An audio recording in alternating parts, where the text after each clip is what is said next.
Chapter 11. "Come in," says the woman, and I did. She says, "Take a cheer." I done it. She looked me all over with her little shiny eyes and says, "What might your name be?" "Sarah Williams." "Whereabouts do you live? In this neighborhood?" "No'm, in Hookerville, 7 mile below. I've walked all the way and I'm all tired out." "Hungry too, I reckon. I'll find you something." "No'm, I ain't hungry. I was so hungry I had to stop 2 miles below here at a farm, so I ain't hungry no more. It's what makes me so late. My mother's down sick and out of money and everything, and I come to tell my Uncle Abner Moore. He lives at the upper end of the town, she says. I hain't ever been here before. Do you know him?" "No, but I don't know everybody yet. I haven't lived here quite 2 weeks. It's a considerable ways to the upper end of the town. You better stay here all night. Take off your bonnet." "No," I says, "I'll rest a while, I reckon, and go on. I ain't afeard of the dark." She said she wouldn't let me go by myself, but her husband would be in by and by, maybe in an hour and a half, and she'd send him along with me. Then she got to talking about her husband, and about her relations up the river, and her relations down the river, and about how much better off they used to was, and how they didn't know but they'd made a mistake coming to our town, instead of letting well alone, and so on, till I was afeard I had made a mistake coming to her to find out what was going on in the town. But by and by she dropped on to Pap and the murder, and then I was pretty willing to let her clatter right along. She told about me and Tom Sawyer finding the $6,000, only she got it 10, and all about Pap and what a hard lot he was, and what a hard lot I was, and at last she got down to where I was murdered. I says, "Who done it?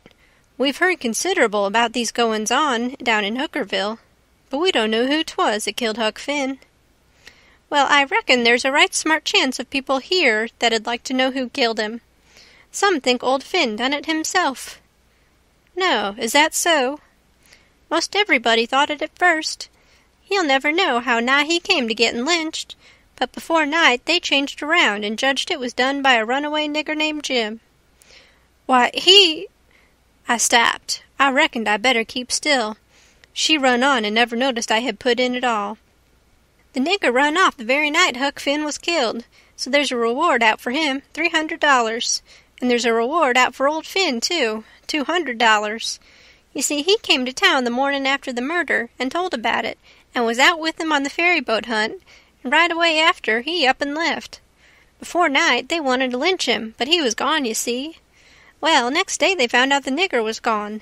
They found out he hadn't been seen since 10 o'clock the night the murder was done. So then they put it on him, you see, and while they was full of it, next day back comes old Finn and went boo-hooing to Judge Thatcher to get money to hunt for the nigger all over Illinois with. The judge gave him some, and that evening he got drunk and was around till after midnight with a couple of mighty hard-looking strangers, and then went off with them. Well, he hain't come back since, and they hain't looking for him back till this thing blows over a little, for people thinks now that he killed his boy and fixed things so folks would think robbers done it, and then he'd get Huck's money without having to bother a long time with a lawsuit. People do say he warn't any too good to do it. Oh, he's sly, I reckon. If he don't come back for a year, he'll be all right. You can't prove anything on him, you know. Everything will be quieted down then, and he'll walk in Huck's money as easy as nothing." "Yes, I reckon so, ma'am. I don't see nothing in the way of it. Has everybody quit thinking the nigger done it?" "Oh, no, not everybody. A good many thinks he done it. But they'll get the nigger pretty soon now, and maybe they can scare it out of him." "Why, are they after him yet?" "Well, you're innocent, ain't you? Does $300 lay around every day for people to pick up? Some folks think the nigger ain't far from here. I'm one of them, but I hain't talked it around. A few days ago I was talking with an old couple that lives next door in the log shanty, and they happened to say hardly anybody ever goes to that island over yonder that they call Jackson's Island. 'Don't anybody live there?' says I. 'No, nobody,' they says. I didn't say any more, but I done some thinking. I was pretty near certain I'd seen smoke over there about the head of the island a day or two before that. So I says to myself, like as not, that nigger's hiding over there. Anyway, says I, it's worth the trouble to give the place a hunt. I hain't seen any smoke since, so I reckon maybe he's gone, if it was him. But my husband's going over to see, him and another man. He was gone up the river, but he got back today, and I told him as soon as he got here 2 hours ago. I had got so uneasy I couldn't sit still. I had to do something with my hands, so I took up a needle off of the table and went to threading it. My hands shook, and I was making a bad job of it.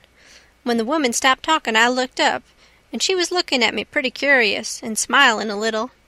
I put down the needle and thread and let on to be interested, and I was, too, and says, $300 is a power of money. I wish my mother could get it. Is your husband going over there tonight? Oh, yes, he went uptown with the man I was telling you of, to get a boat and see if they could borrow another gun. They'll go over after midnight. Couldn't they see better if they was to wait till daytime? Yes, and couldn't the nigger see better, too?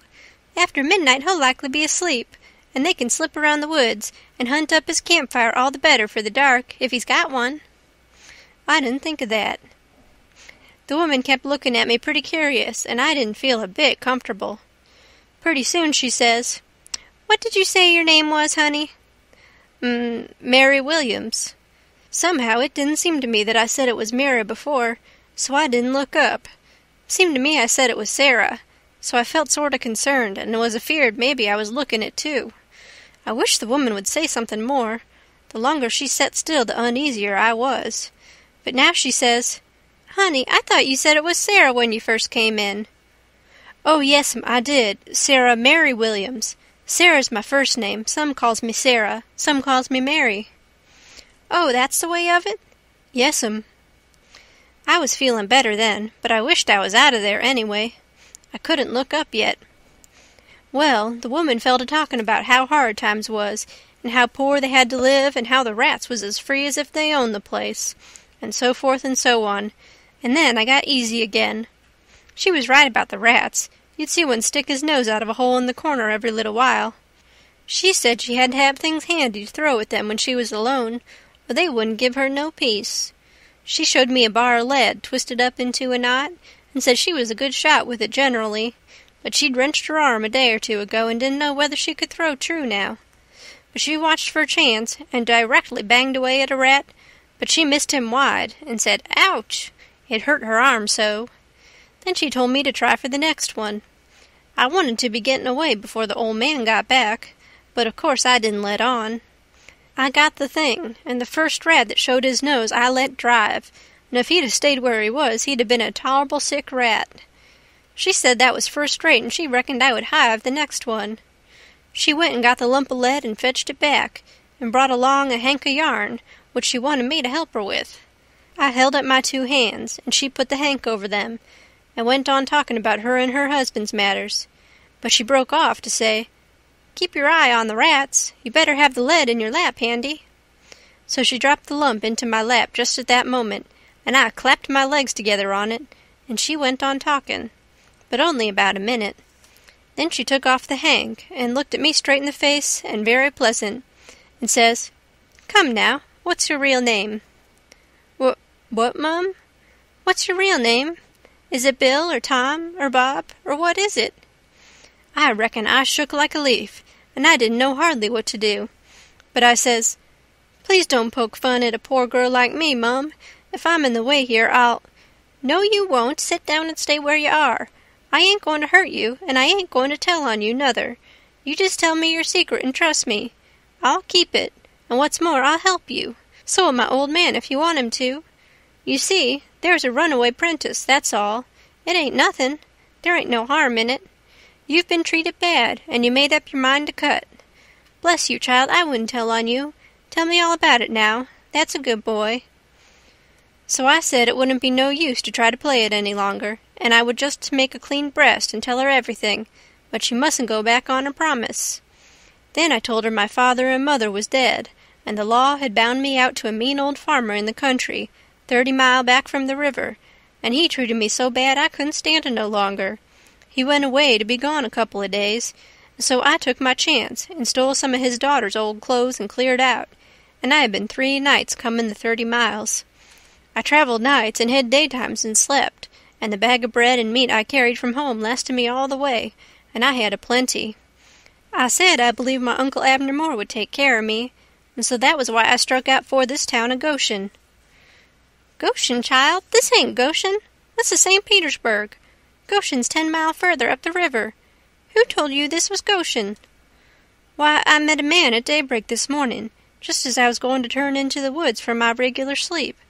He told me when the roads forked I must take the right hand, and 5 mile would fetch me to Goshen. He was drunk, I reckon. He told you just exactly wrong. Well, he did act like he was drunk, but it ain't no matter now. I got to be moving along. I'll fetch Goshen before daylight. Hold on a minute.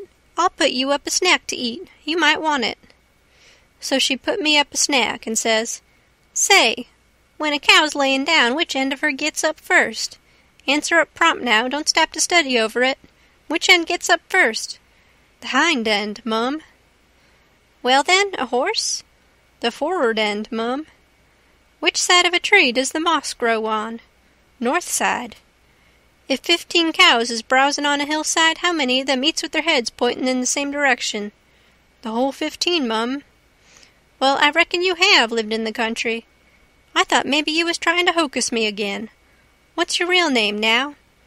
George Peters, Mum.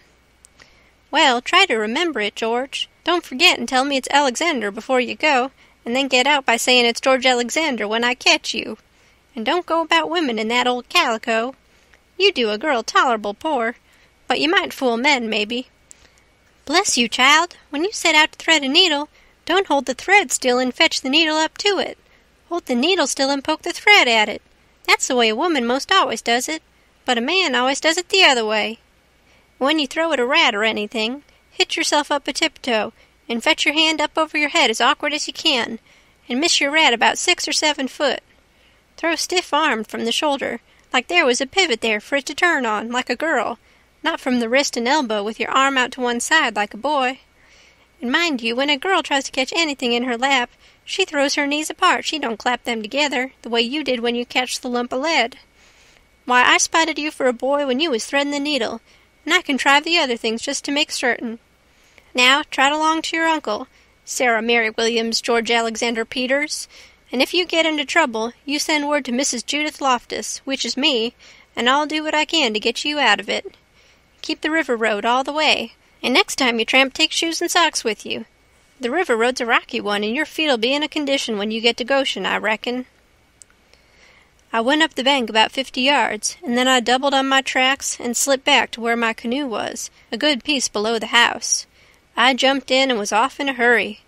I went upstream far enough to make the head of the island, and then started across. I took off the sunbonnet, for I didn't want no blinders on then. When I was about the middle, I heard the clock begin to strike, so I stops and listens. The sound come faint over the water, but clear. 11. When I struck the head of the island, I never waited to blow, though I was most winded, but I shoved right into the timber where my old camp used to be, and started a good fire there on a high and dry spot. Then I jumped in the canoe and dug out for our place, 1.5 miles below, as hard as I could go. I landed and slopped through the timber and up the ridge and into the cavern. There Jim laid, sound asleep on the ground. I roused him out and says, "Get up and hump yourself, Jim. There ain't a minute to lose. They're after us." Jim never asked no questions. He never said a word, but the way he worked for the next half an hour showed about how he was scared. By that time everything we had in the world was on our raft, and she was ready to be shoved out from the willow cove where she was hid. We put out the campfire at the cavern the first thing, and didn't show a candle outside after that. I took the canoe out from the shore a little piece, and took a look, but if there was a boat around I couldn't see it, for stars and shadows ain't good to see by. Then we got out the raft and slipped along down in the shade, past the foot of the island dead still, never saying a word.